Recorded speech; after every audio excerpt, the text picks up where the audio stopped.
Oke, tadi kita sudah sampai kepada satu hal, yaitu bagaimana sang istri tahu keterbatasan, tahu bahwa sang suami memiliki akan satu hal di mana dia punya permaisuri 60, selir 80, darah-darah tak terbilang banyaknya, dan dia sebagai seorang perempuan yang menjadi tambahan kalau kita bisa lihat, tetapi justru kita melihat ini adalah satu hal, dia memiliki cinta yang diperjuangkan, yang cinta yang diajarkan, khususnya bagaimana dia mau menunjukkan betapa relasi antara perempuan Sunem dengan sang Raja Salomo adalah sungguh-sungguh adalah cinta yang benar. Dan sang Salomo pun mengekspresikan akan bagaimana dia mencintai akan perempuan Sunem ini pun adalah satu hal yang digambarkan dengan betul-betul sungguh-sungguh mencintai.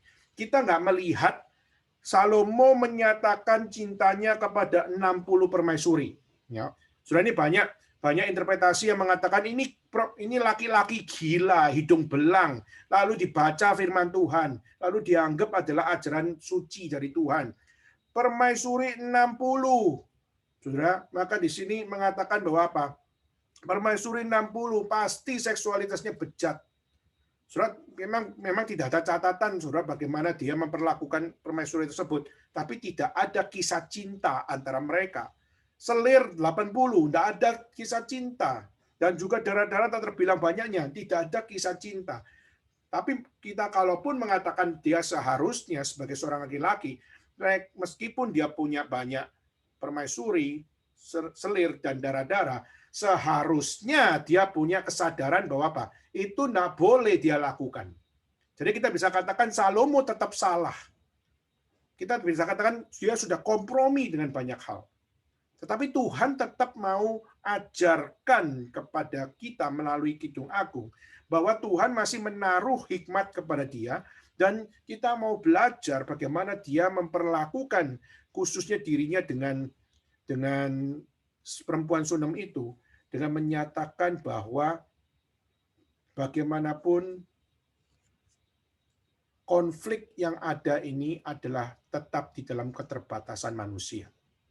Jadi, saudara, konflik bisa muncul kapan saja, di dalam format apa saja. Misalnya, sang perempuan Sunem bisa saja mencetuskan konflik menggunakan apa yang namanya precipitating konflik, yaitu apa? Dia bisa memunculkan untuk apa?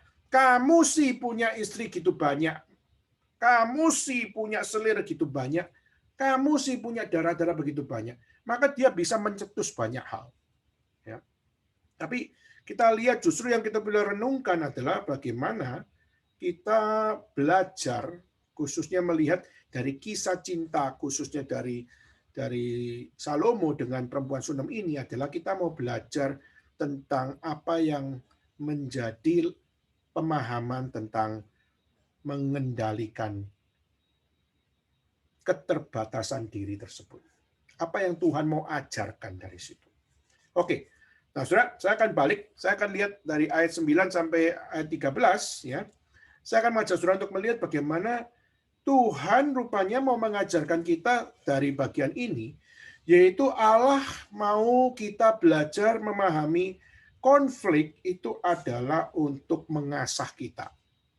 Jadi di dalam keluarga konflik itu ada bukan karena tidak ada arti dari Tuhan.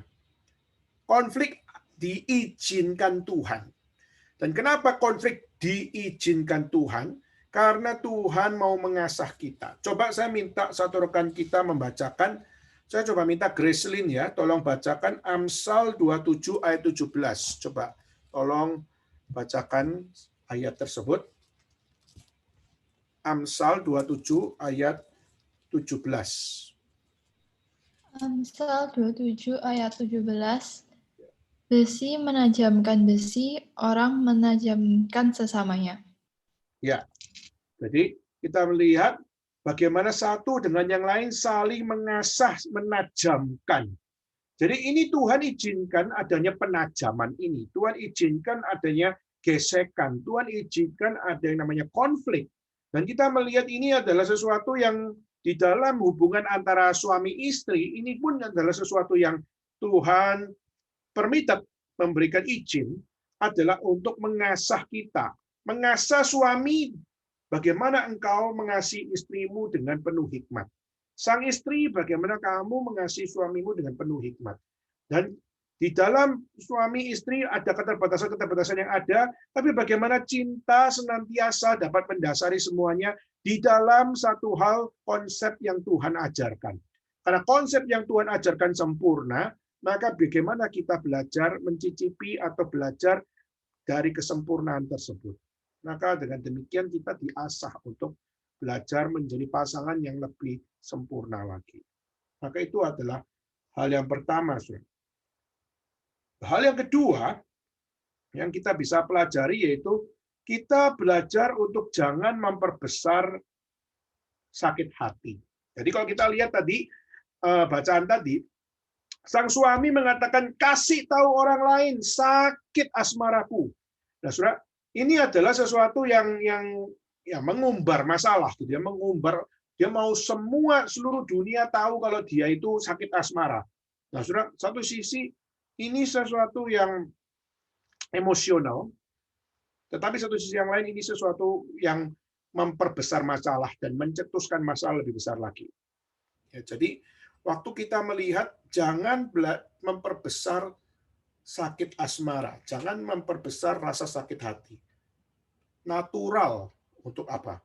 Untuk bagaimana engkau waktu mengalami sakit asmara atau sakit hati, belajar untuk apa? Untuk tidak menjadi budak dari sakit hati. Sakit hati itu perlu dikontrol. Sakit hati itu harus dikuasai oleh diri. Jadi jangan diri diperbudak sama sakit hati, tapi sakit hati yang harus diperbudak oleh diri. Jadi waktu mengalami sakit asmara, lalu gila, marah-marah, itu adalah sesuatu budak dari sakit hati. Kita punya hikmat lebih daripada